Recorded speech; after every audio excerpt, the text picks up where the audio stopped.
आज भारत में यूपीआई सिर्फ पैसे भेजने का तरीका नहीं रह गया है। चाय की दुकान से लेकर बड़े मॉल तक सब जगह लोग यूपीआई से भुगतान कर रहे हैं। लेकिन अब इसी यूपीआई को लेकर सरकार संसद में ऐसा कानून लेकर आई है जिसे थोड़ा बहुत मैंने रिसर्च किया तो ये बात समझ में आई कि एक बार फिर मोदी की अगुवाई वाली सरकार अमेरिका की दादागिरी में आ गई, या कहिए अमेरिकी राष्ट्रपति डोनाल्ड ट्रंप के दबाव में पूरी तरह से प्रधानमंत्री नरेंद्र मोदी आ गए। और इसलिए क्या सरकार उस यूपीआई से अंग्रेजों की तरह लगान वसूलेगी जिसने हम लोगों को फील कराया आखिर हम भारतीयों का कुछ तो अपना है। लेकिन ट्रंप ने पीएम मोदी के सामने इस पर भी अपनी आपत्ति दर्ज करा दी और मोदी चोरी चोरी चुपके ट्रंप के आदेश को स्वीकार कर बैठे। अब मैं ये क्यों कह रहा हूं, चलिए आपको सिंपल तरीके से बताता हूं। नमस्कार दोस्तों, मैं हूं परवीन सानी। दोस्तों, 4 अगस्त को वित्त मंत्री निर्मला सीतारमण ने लोकसभा में एक विधेयक पेश किया। इसमें payment and settlement systems act 2007 की धारा 10A में बदलाव करने की बात कही गई। अगर ये बदलाव लागू होता है तो डिजिटल भुगतान पर शुल्क तय करने का तरीका बदल सकता है। अभी बैंक और पेमेंट कंपनियां यूपीआई और रुपे डेबिट कार्ड जैसे तय किए गए भुगतानों के तरीकों पर सीधे या किसी दूसरे रास्ते से ग्राहकों से शुल्क नहीं ले सकती। लेकिन नए विधेयक में सरकार को यह अधिकार देने की बात कही गई है कि वो आगे तय कर सके कि किन डिजिटल भुगतानों को मुफ्त रखना जरूरी है और किन पर शुल्क लगाया जा सकता है। ध्यान देने वाली बात यह है कि इस विधेयक में अभी ना तो कोई शुल्क लगाया गया है और ना ही ये बताया गया है कि कितना शुल्क लिया जाएगा। लेकिन सरकार को भविष्य में यूपीआई पर अभी चल रही जीरो चार्ज व्यवस्था में बदलाव करने का कानूनी रास्ता जरूर मिल सकता है।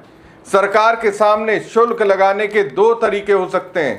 पहला तरीके में 2000 रुपए से ज्यादा के यूपीआई भुगतान पर करीब 0.25 से 0.50% तक शुल्क लगाया जा सकता है। वहीं छोटे भुगतान और एक व्यक्ति से दूसरे व्यक्ति को किए जाने वाले भुगतान को मुफ्त रखा जा सकता है। दूसरे तरीके में सिर्फ उन दुकानदारों और कारोबारियों से शुल्क लेने की बात हो सकती है जिनका सालाना कारोबार 1.5 करोड़ रुपए से ज्यादा है। कागज पर यह पैसा दुकानदार या कारोबारी को देना होगा। लेकिन सवाल यह है कि क्या कारोबारी ये पैसा अपनी जेब से देगा? हो सकता है कि वो सामान की कीमत बढ़ा दे, अलग से सुविधा शुल्क लगा दे या ग्राहकों से कहे कि यूपीआई की जगह नगद भुगतान करें। यानी सरकार कहेगी कि शुल्क ग्राहक से नहीं लिया जा रहा, लेकिन उसका असर आखिरकार ग्राहक की जेब पर ही पड़ सकता है। दोस्तों, यूपीआई की ताकत इस देश में क्या है, जरा पहले आप उसे जान लीजिए। जुलाई 2026 में 2360 करोड़ रुपए का लेन देन हुआ। इन सभी लेन देन की कुल कीमत करीब 29 लाख करोड़ रुपए रही। यानी यूपीआई अब सिर्फ मोबाइल से पैसा भेजने का साधन नहीं है, ये भारत की रोजमर्रा की जिंदगी का बेहद जरूरी हिस्सा बन चुका है। चाय की दुकान से लेकर बड़े मॉल तक, सब्जी वाले से लेकर ऑनलाइन खरीदारी तक आज करोड़ों लोग यूपीआई से भुगतान कर रहे हैं। और यूपीआई को इतनी तेजी से लोगों तक पहुंचाने में सबसे बड़ी भूमिका इस बात की रही कि इसके इस्तेमाल पर अलग से शुल्क नहीं देना पड़ता। छोटे दुकानदारों के लिए बड़ी राहत रही, आम लोगों के लिए भी आसानी रही। मोबाइल निकाला, क्यूआर कोड स्कैन किया और पैसा चला गया। लेकिन सरकार और पेमेंट सिस्टम से जुड़े लोगों की एक दलील ये भी है कि इस पूरे सिस्टम को चलाने में बहुत पैसा खर्च होता है।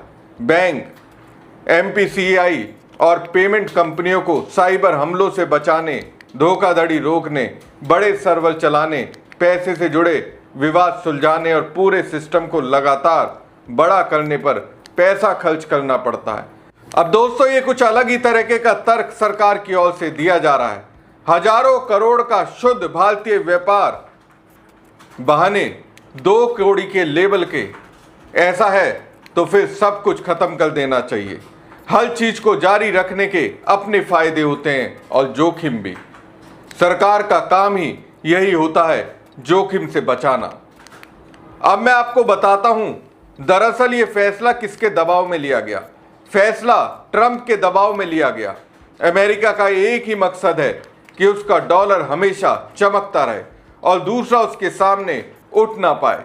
अमेरिका ने ही भारत की यूपीआई और रुपे जैसी घरेलू पेमेंट व्यवस्था पर सवाल उठाया। दरअसल अमेरिका के USTR की 2026 की रिपोर्ट में ब्राजील की पिक्स और भारत की यूपीआई रुपे व्यवस्था पर भी सवाल उठाए गए। अमेरिका का कहना है कि ब्राजील ने अपने देश की पिक्स व्यवस्था को इस तरह आगे बढ़ाया कि वहां की घरेलू व्यवस्था को फायदा मिला और अमेरिकी पेमेंट कंपनियों के लिए मुकाबला मुश्किल हुआ। इसके बाद अमेरिका ने जुलाई 2026 में ब्राजील से आने वाले ज्यादातर सामान पर 25% अतिरिक्त टैक्स लगा दिया। अमेरिका ने इसके पीछे कई मुद्दे गिनाए। इसमें डिजिटल भुगतान के अलावा डिजिटल कारोबार, बौद्धिक संपदा, इथेनॉल बाजार, भ्रष्टाचार के खिलाफ कार्रवाई और जंगलों की कटाई जैसे मुद्दे भी शामिल थे। लेकिन ब्राजील ने पिक्स को बदलने से इनकार कर दिया। ब्राजील की सरकार ने साफ कहा कि आम लोगों के बीच होने वाले भुगतान मुफ्त रहने चाहिए, दुकानदारों के लिए लागत कम होनी चाहिए और देश का केंद्रीय बैंक इस व्यवस्था को चलाता रहे। ब्राजील के अधिकारियों ने तो यहां तक कहा कि अमेरिका की असली चिंता अमेरिकी कार्ड कंपनियों की फीस और बाजार में उसकी हिस्सेदारी को लेकर है। अमेरिका का कहना है कि भारत की भुगतान व्यवस्था अपनी घरेलू कंपनियों, खासकर रुपे को फायदा पहुंचाती है। यूपीआई आने के बाद वीजा और मास्टर कार्ड के कारोबार पर असर पड़ा है। इसकी वजह साफ है, लोग कार्ड से भुगतान करने की जगह तेजी से यूपीआई का इस्तेमाल कर रहे हैं और यूपीआई भुगतान पर अलग से शुल्क नहीं देना पड़ता। अमेरिकी कंपनियों को यूपीआई और रुपए पर 0 शुल्क व्यवस्था से भी दिक्कत है और ट्रंप साहब को यह दिक्कत हुई तो पीएम मोदी और उनकी सरकार यूपीआई पर ही लगान लगाने चल दी।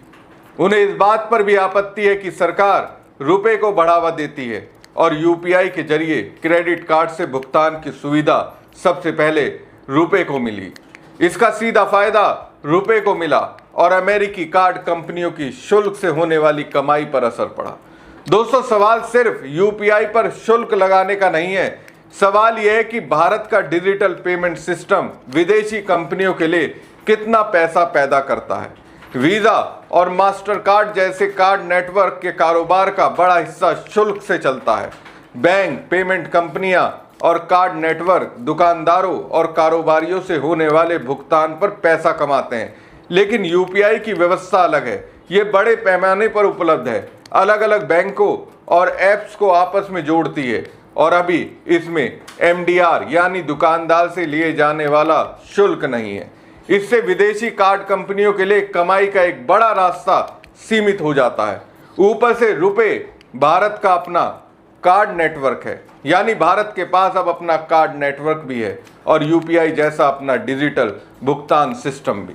अमेरिका ने MPCI के उस नियम पर भी सवाल उठाया जिसके तहत किसी एक थर्ड पार्टी पेमेंट ऐप को यूपीआई के कुल लेन देन में 30% से ज्यादा हिस्सा रखने से रोकने की योजना है। आज गूगल पे और वॉलमार्ट की मदद से चलने वाला फोन पे मिलकर यूपीआई के 80% से ज्यादा लेन देन संभालता है।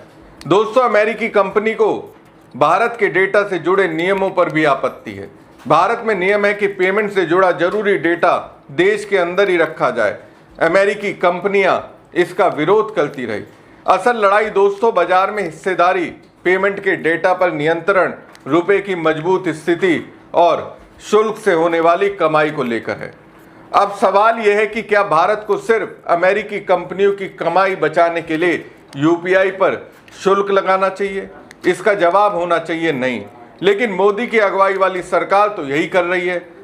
कायदे से सरकार को कोई भी फैसला यूपीआई को खुद के विवेक के आधार पर फैसला लेना चाहिए। अगर यूपीआई पर शुल्क लगाना ही था, उसका फैसला अमेरिका के दबाव में नहीं होना चाहिए था, बल्कि भारत की जरूरत देखकर होना चाहिए था। देखना यह चाहिए था कि यूपीआई को चलाने में वास्तव में कितना खर्च हो रहा है और इसे आने वाले कई सालों तक मजबूत बनाए रखने के लिए पैसे की जरूरत कैसे पूरी की जाएगी। अगर खर्च पूरा करने के लिए दूसरे रास्ते मौजूद हैं तो आम लोगों और छोटे दुकानदारों पर शुल्क डालने की जरूरत क्या है? अमेरिकी कंपनियों की भारत के डिजिटल पेमेंट बाजार में पहले से ही बहुत बड़ी मौजूदगी है। गूगल पे और फोन पे मिलाकर यूपीआई के 5 में से 4 से ज़्यादा भुगतान संभालते हैं। वहीं यूपीआई को भारत की अपनी सार्वजनिक डिजिटल व्यवस्था के आधार पर बनाया गया है और इसकी देखरेख भारत की संस्थाएं करती हैं। दुनिया में बहुत कम ऐसे देश होंगे जहां विदेशी कंपनियों के नियंत्रण वाले ऐप्स को देश की इतनी महत्वपूर्ण भुगतान व्यवस्था में इतनी बड़ी हिस्सेदारी मिली हो।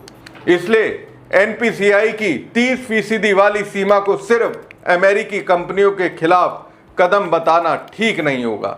इसे बाजार में ज़्यादा कंपनियों को मौका देने और किसी 1-2 ऐप पर ज़रूरत से ज़्यादा निर्भरता कम करने के कदम के तौर पर भी देखा जा सकता है, क्योंकि अगर गूगल पे और फोन पे पर ही बहुत ज़्यादा निर्भरता बनी रही तो भारतीय कंपनियों के लिए आगे बढ़ना मुश्किल होगा।